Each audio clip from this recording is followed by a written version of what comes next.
চাঁদনি ক্যামেরায় তাকাও। Excuse me ভাইয়া, একটু দাঁড়াইবেন? জি ভাইয়া, কিছু বলবেন? আসলে ভাইয়া কিছু না মনে করলে আমাদের দুজনের একটা ছবি তুলে দিবেন।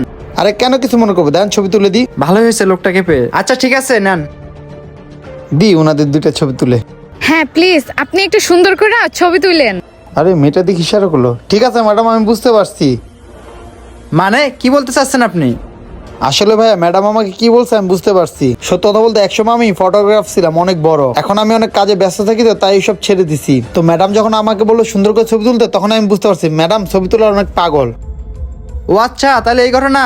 আচ্ছা ঠিক আছে ভাই, ভালো করে ছবি তুলে দিন। আচ্ছা ঠিক আছে। জীবন, তুমি একটু আমার চোখের দিকে তাকাও, এরকম ছবি তো আমরা কখনো তুলি নাই।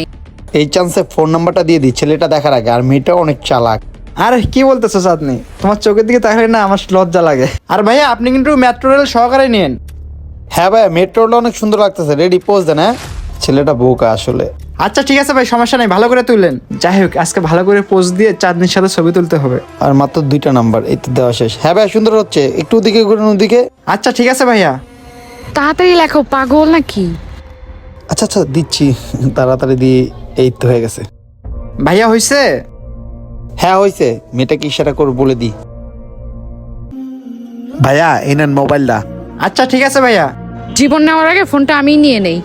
আসলে মেয়েটা অনেক চালাক। ঠিক আছে ভাই, এখন আমি আসি। বুঝলাম না কিছু। আচ্ছা ঠিক আছে ভাইয়া, যান। চাঁদনি, তুমি মোবাইলটা নিয়ে নিলা যে? ও চলে যাচ্ছে। চাঁদনি, ছবিগুলো দেখাও দেখি কেমন হয়েছে। আরে ফোনে চার্জ নাই, তুমি জানো না আইফোনে চার্জ থাকে না। আমি বাসায় গিয়ে ছবিগুলো হোয়াটসঅ্যাপে ডকুমেন্ট করে দিয়ে দিব।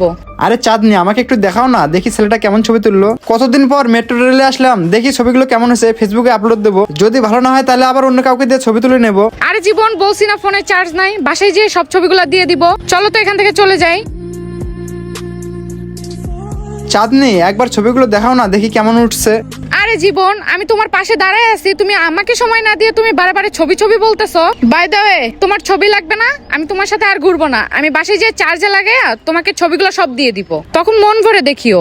আমি আসলে তো আমাকে সময় দিতে পারো না, আমি বাসায় যে ছবিগুলো দিয়ে দিব, মন ভরে দেখিও। বাই। চাঁদনি, এই চাঁদনি, আরে চাঁদনি যাইও না, আমি তো জাস্ট তোমার সাথে একটু মজা করলাম। যা ফালতু ছেলে, একটা গার্লফ্রেন্ডের মন বুঝে না। বুঝলাম না, চাঁদনি এভাবে হঠাৎ করে রেগে গেল, এভাবে চলে গেল। ও তো কখনো এরকমটা করে না, নিশ্চয়ই কোনো একটা ঘাবলা আছে। আচ্ছা যাই তো দেখি ওর পিছে পিছে ও কি করে। কি করবো, ভালো লাগতেছে না। অনলাইনে দেখি ভালো কোনো ড্রেস আপ পাওয়া যায় নাকি। হাই। হ্যালো। আরে মেয়েটা দিয়ে চলে আসছে। বাই দ্য ওয়ে, তোমার নামটা কি? ভাই দেবে, আমার নাম নন, তোমার নাম কি? আমার নাম চাঁদনি। ওয়াও, তোমার নামটা তো অনেক সুন্দর, নাইস নেম। আকাশের চাঁদ যেমন সুন্দর তেমনি তুমি সুন্দর। যাই হোক, আমি তো খাওয়া দাওয়া করে আসছি, এখন আমার খাইতে মন নাই। তুমি কি খাবে বলো, তোমার জন্য অর্ডার দিই। আমিও বাসা থেকে খেয়ে এসেছি, তেমন কিছু খাবো না। হালকা পাতলার মধ্যে ড্রিঙ্কস অর্ডার করতে পারো। আচ্ছা ঠিক আছে, আমি অর্ডার দিচ্ছি। এক্সকিউজ মি ওয়েটার, দুইটা কোল্ড ড্রিঙ্ক নিয়ে আসবেন। আর বাই দ্য ওয়ে, স্পেশালটা আনবেন, একটু তাড়াতাড়ি আনেন। আচ্ছা একটা কথা বলো তো চাঁদনি, তোমার বয়ফ্রেন্ড থাকতে তুমি তোমার নাম্বারটা আমাকে কেন আবার দিলা? আরে আমার বয়ফ্রেন্ডের সাথে দীর্ঘ 1 বছরের সম্পর্ক, ও আমার চাহিদা কোনো কিছু পূরণ করতে পারে না। আর আমার দেখে মনে হচ্ছে তুমি আমার সকাল্লা সবই পূরণ করতে পারবা। আমার তো তোমাকে দেখলে মনে হয় তুমি অনেক বড় লোক, তুমি মনে হয় ডিফেন্সে জব করো। বাই দ্য ওয়ে, তোমার সাথে না আমার অনেক মানাবে, চলো রিলেশনে যাই। হ্যাঁ, আমি সেনাবাহিনীতে কাজ করি, তুমি কিভাবে জানলা?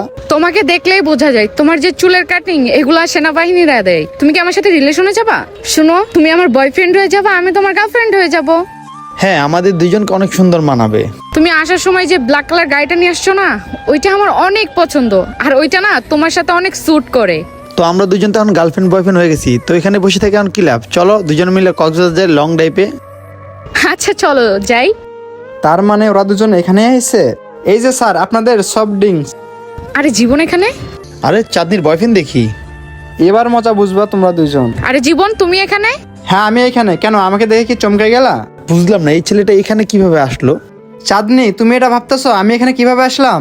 শোনো তাহলে, তুমি যখন তোমার এই নাগরের সাথে কথা বলতেছিলে না, তখন আমি তোমার পেছন থেকে সবই শুনছি। তুমি আমাকে ফাঁকি দিয়ে এই ছেলের নাম্বার নিয়ে তুমি কথা বললা।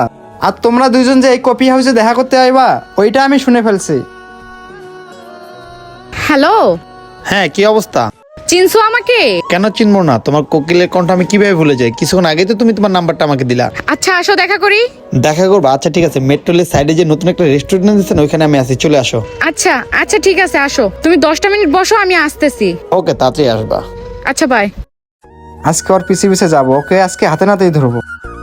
তারপর আমি তোমাকে ফলো করে এই পর্যন্ত আইছি। আর তোমরা দুইজন এতক্ষণ যা কিছু বলছো ওই আমি আড়াল থেকে লুকিয়ে সবকিছু শুনছি। বুঝতে পারছো চাঁদনি তুমি? আমি সব বুঝতে পারছি। তার মানে তুমি ওর সাথে এখানে ডেটে আইছো? ছি চাঁদনি ছি, তুমি আমাকে এইভাবে ঠকাচ্ছ? ছি চাঁদনি, তুমি আমাকে এই ভালোবাসো? জি আমি তোমাকে ঠকাচ্ছি, এই কাজটা না আমার অনেক আগেই করার দরকার ছিল। তাহলে তোমার মতন এরকম ফটকা ছেলের সাথে আমার রিলেশন করা লাগতো না। আর একটা কথা বলি শুনো, পকেটে যখন টাকা থাকবে না তখন গার্লফ্রেন্ড বানাইতে আইসো না, টাকা হইলে গার্লফ্রেন্ড বানাইও। আর শুনো, ওর দিকে তাকাও, ও একটা বড়লোক ছেলে। আর আমি ওকে প্রপোজ করে ফেলছি। তুমি আমাকে কোথায় নিয়ে গেছো? মেট্রো রেলে চা খাওয়াইতে। আমি ওকে প্রপোজ করে ফেলছি, ও অ্যাকসেপ্টও করে ফেলছে। আমরা দুজন বয়ফ্রেন্ড গার্লফ্রেন্ড। এখন তুমিই ভাবো কি করবা, তুমি কাবাব মি হাড্ডি হবা নাকি চলে যাবা? আচ্ছা চাঁদনি, আমার ভালোবাসাটা তুমি এখন এই কপি হাউসের সাথে তুলনা করলা? আমি তোমাকে এরকম মেয়ে কখনোই ভাবিনি চাঁদনি। আমি তোমাকে 5 টাকায় আমি চা খাওয়াইছি, তুমি সেটাই দেখলা, কিন্তু তুমি আমার এই মনের ভালোবাসাটা দেখলা না। তুমি আমার রিয়েল ভালোবাসাটা টাকার কাছে বিক্রি করে দিলা। দেখো চাঁদনি, ভালোবাসা কখনো ধনী গরিব দেখে হয় না, ভালোবাসা হয় মন থেকে, বুঝতে পারছো তুমি? আর তোমাদের মতো লুবি মেয়েরা সেটা বুঝবে না। দেখো চাঁদনি, যতদিন তোমার এই রূপ যৌবন আছে ততদিনই তুমি এরকম বড় লোক ছেলে পাবা। যখন তোমার রূপ যৌবন শেষ হয়ে যাবে তখন দেখবা তোমার দিকে কোনো ছেলে ফিরেও তাকাবে না, বুঝতে পারছো চাঁদনি? তুমি আমাকে যেভাবে ছেড়ে দিছো, মনে রাখবা ও তোমাকে একদিন সেভাবেই ছেড়ে দিবে। এ ভাই জ্ঞান মারিস না, বুঝছস? তোর মতো আমি না, ঠিক আছে? তুই বেটা অনেক জ্ঞান দিতে পারছিস, এত জ্ঞান দিলে ওর পিছে কেন ঘুরতেছস? টাকার পিছে ঘুর, টাকা কামালে ওর মতো গার্লফ্রেন্ড 1000টা পাবি। শোন ভাই, তোকে আমি একটা সত্য কথা বলি, নেক্সট টাইম এরকম মেয়ে পটাতে চাইলে টাকা কামানো শিখ তুই। তা নাহলে রেজাল্ট তো তোর সামনে দেখতে পারলি, তুই টাকা নাই, তোর গার্লফ্রেন্ডও নাই। তোর গার্লফ্রেন্ড আমার হয়ে গেছে টাকার জন্য। টাকা না থাকলে তোকে কেউ মূল্য দেবে না, তুই ভালোভাবে বাঁচতে পারবি না। যেমন আমি বাঁচতেছি, তোর টাকা নাই, তুই ফকিনীর মতো আসস। হ্যাঁ ভাই, আপনি ঠিকই বলছেন, টাকা পয়সা সবকিছু। টাকা পয়সা থাকলে আমি মানুষের সম্মান পাবো, টাকা পয়সা না থাকলে আমি কারো সম্মান পাবো না। আর টাকা না থাকলে এই দুনিয়াতে কেউ সম্মানও করে না, এটাই বাস্তব। আজকে আমি বুঝতে পারলাম, আমার কাছে টাকা নাই দেখে আমার গার্লফ্রেন্ড আমাকে এভাবে ধোকা দিল। আচ্ছা ঠিক আছে চাঁদনি, ভালো থাকো, তাহলে আমি চলে গেলাম। আমি তোমার জন্য দোয়া করি, তুমি ওকে নিয়ে হ্যাপি থাকো। আমি তোমার লাইফ থেকে বিদায় নিলাম, কখনো আর তোমাকে বিরক্ত করতে আসবো না। ভালো থেকো। আরে বাদ দাও তো, ওর মতন ফালতু ছেলের কথায় কান দিও না। আসো আমরা সফট ড্রিঙ্কসটা খাই। অবশ্যই, ওর কথা কে শোনো? অত গরিব ফকিনি। আমি তোমাকে ভালোবাসি, তুমি আমাকে ভালোবাসো, সেটাই অনেক কিছু। শোনো চাঁদনি, আমাদের এই দিনটাকে আমরা আরো রঙিন করতে চাই। চলো কোল্ড ড্রিঙ্ক খাই, আমরা কক্সবাজার ট্যুরে। ওকে ডান। বন্ধুরা, এমন কাউকে ভালোবাসবেন না যে টাকার জন্য আপনাকে ছেড়ে চলে যায়। আমাদের এই ভিডিওটা আপনাদের কাছে একটু ভালো লেগে থাকলে অবশ্যই টাইম লাইনে পাঠিয়ে দেবেন। ধন্যবাদ সবাইকে ভিডিও দেখার জন্য। নতুন কেউ থাকলে অবশ্যই আমাদের ফলো করবেন।